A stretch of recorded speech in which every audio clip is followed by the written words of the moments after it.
Hello there, I'm Andrew Kropp and welcome to Film Music House at Sundance Film Festival.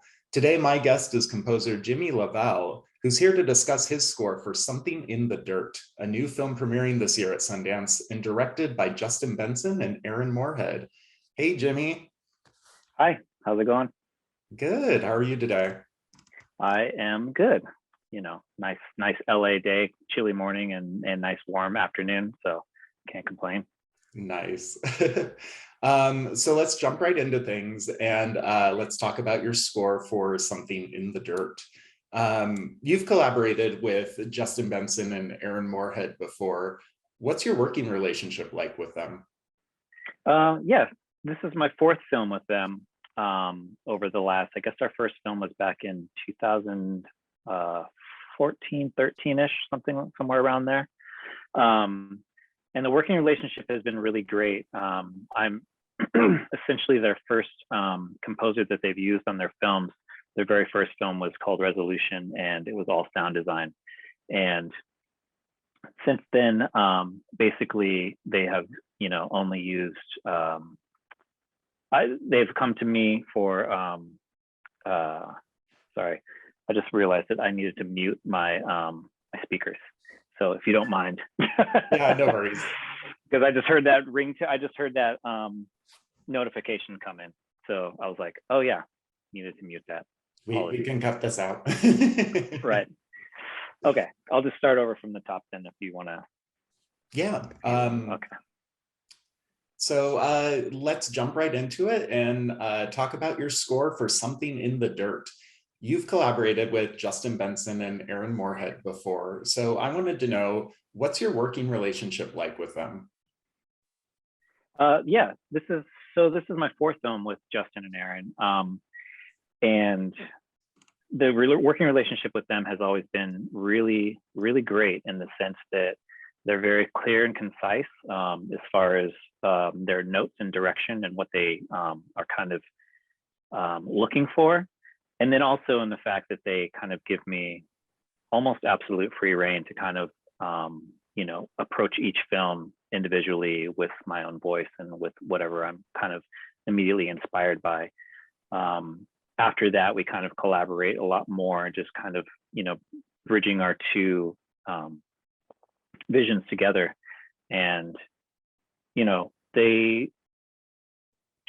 it's just always been a really good relationship. They let me do, creatively approach it however I like. Any kind of weird ideas I go for, they're down with. They just are really great. And I also, another good aspect of our working relationship is that we do spend a lot of time in the room together as I'm working and as we're going through, and they're, sitting behind me and I'm, kind of putting together scenes and things like that. And they're kind of right there and really, again, just kind of clear and concise notes and direction and ideas. And they, it's just a great, comfortable, easy working relationship. Yeah, that sounds like a great collaborative relationship you have with them. It definitely is. When did you come on board Something in the Dirt, and when did you start composing your score for it? So they initially reached out, I think, I want to say in the summer of 2020. So kind of just after we started to experience COVID and everything started to shut down. And I got the script, I believe. So obviously they reached out. They said, hey, we have this film, are you interested? And of course I'm interested. So that was kind of the first step, obviously. And then they sent me the script. I got it in September of 2020 and read through it and was just kind of initially I mean, their writing style and their sense of story is really cool and really unique in the sense that, like, we stick within kind of the genre of, sci-fi, horror, mystery, suspense, that kind of, it draws elements from all of those genres, but kind of always creates its own really, its own story, its own feel.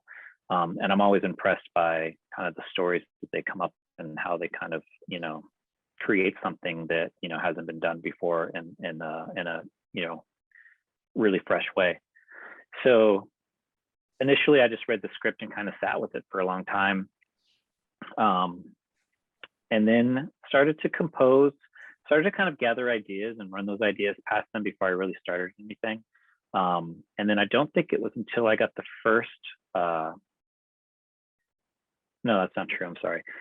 After the script, I, created a kind of a body of work, probably about 8, 9, 10 ideas of direction. And based on that, kind of delivered that to them. And then they put those in, a handful of those ideas went into the cut.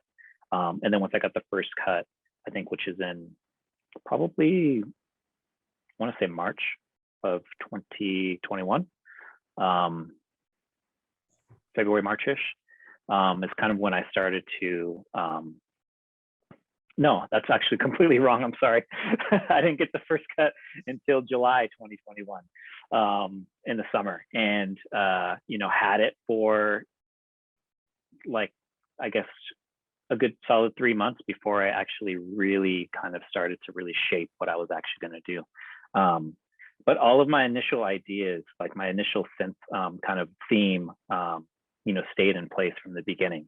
It's the first thing I kind of came up with for the film, and it ended up, sticking before I'd even seen picture, just kind of written and inspired by the script itself. And that kind of, became the main theme for the entire film. Wow, that's really cool. So you were brought in very early in on the process. I was brought in very early in the process. However, they do use a lot of temps and a lot of, they have a lot of kind of idea of where they want to go and what they're kind of achieving, to which I kind of always ignore and just do my own thing and take inspiration from. And it always works out. It always works out. They definitely put a lot of trust in me, to, come up with and help tell their story. That's great. You and I talked about your scoring, your inspirations behind it, and kind of where you started with it. And I seem to remember you saying that you were inspired to do a vocal only score for this. Can you talk a bit about that and how that idea evolved into your score that ended up in the film? Yeah. So basically, within the first, my first script, reading of the script, I, without seeing anything visually, I kind of, what I gathered from it was like a lot of it was kind of an investigative mystery detective, sort of kind of kind of film. So I kind of, that made me think of film noir and neo-noir films, and wanting to go about that direction as far as chord structure was concerned and kind of tone, something that I'd never done before. And then I was rearranging my studio, rebuilding my studio in the middle of COVID, and listening to the soundtrack for I May Destroy You. And this choral piece came on, it's called Siren's Song by the Ionian singers. And I just was really struck with its phrasing, its chord structures, and I thought that oh, this is hitting the mark as far as what my idea was. Not really tonally, but more like chord structure and that approach. And I thought, how cool would it be to just do an only vocal choral score? And something I've never done, something that I thought would be really, really hard to achieve without monotony.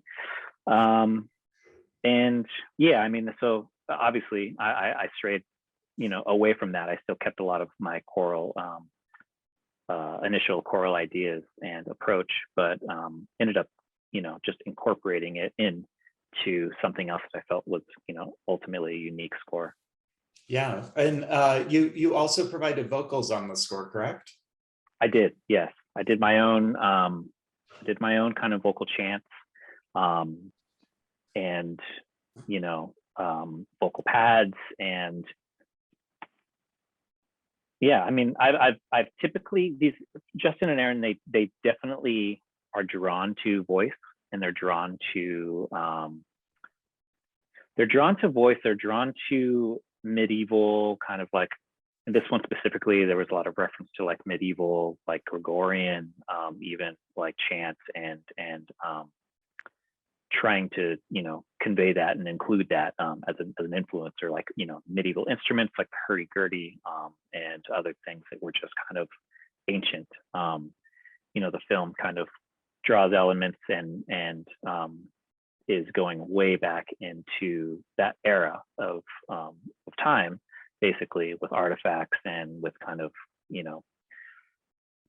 uncovering theories and what like people, just like a certain sect of people. And so they've always been drawn to that, medieval era. And they've also always, wanted to use vocals to kind of convey that. In most of their films, they do go back in time, or there's a reference to time. And a lot of the times when they try to convey the time period, they want to incorporate vocal and voices. So I've done that in previous films with them in the past. And with this one was the first time I really utilized my own voice to kind of be upfront as far as like the voice I was using. And I think also with COVID, not being able to work with a vocalist in the room, these kinds of certain limitations of time. And, I just was like, I'll just do it. I'll do it myself. And so ended up using a lot of my voice on this score. That's awesome. Can't wait to hear that. Yeah. Without getting any spoilers or plot points away, can you talk about the instrumentations that you chose for the two main characters in the film and how those sounds speak to their personalities? Yeah. So, the two characters of the film, John and Levi,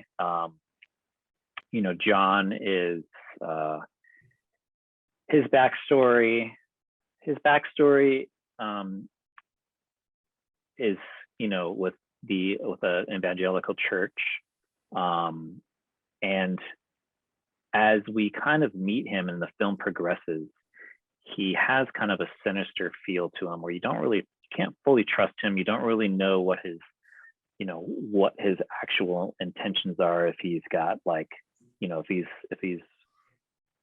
he's got, Levi's, best interest in mind, or if he's just kind of looking out for himself. So he's a character that you don't really trust. You don't really know what's going on. He's really sinister, and in that sense, with his evangelical background, we thought that the kind of a church organ would be the best, like they're old, like the big massive church organs that you find in cathedrals and that kind of tone, was the approach that we ended up landing on for John to kind of undertell, to back his story narrative when you kind of forget about, his evangelical background and his, just kind of sinister nature. So we chose the organ to kind of support John throughout the film. And with Levi, on the other hand, I mean, these two characters are just polar opposites as well. Like they would not be friends if it wasn't for them connecting over this event that kind of takes place in the apartment of Levi. And John lives downstairs and has lived downstairs. Levi moves into an empty apartment upstairs, and so unfolds the mystery in the film. And Levi is kind of there in passing. He's using it as a point, a middle ground to get from point A to B. And he's got really kind of just, his view and outlook on life is really optimistic. He sees like the magic in LA. He sees like the magic in wildlife or coyotes, or, he has like dreams of wanting to, live in a small town and have a dog and go to like summer festivals and live off the land. And, it's just kind of has these like really positive, optimistic, this positive, optimistic kind of like look on life, but it's still very kind of torn. Is totally alone, has no family, has no romantic interest, you know, ever, and is just kind of, you know, this real kind of loner.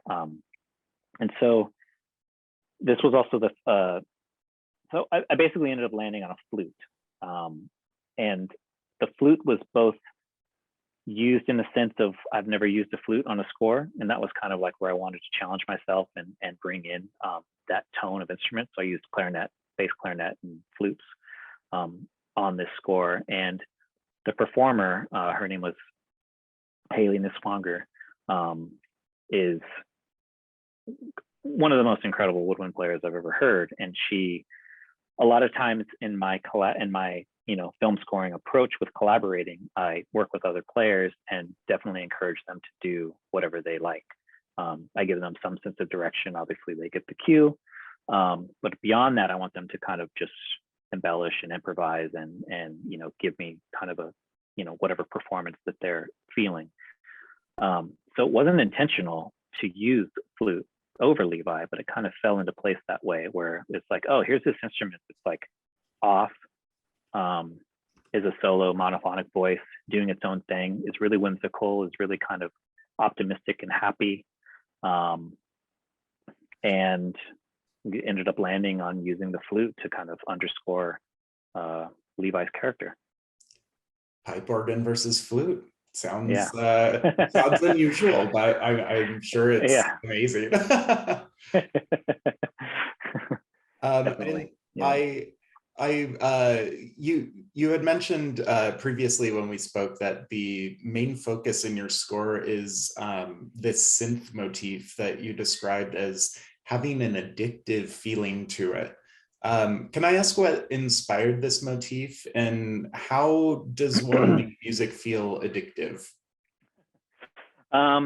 So I, you know, initially when I first read the script, one of my, well, just in my own composer process, one of the first things I do is kind of set out to like find my body of instruments, or find my, you know, what tools am I gonna bring in? What sound am I going to create? Do I need a new instrument? Do I need something I don't have, you know, I've never used before, something like that.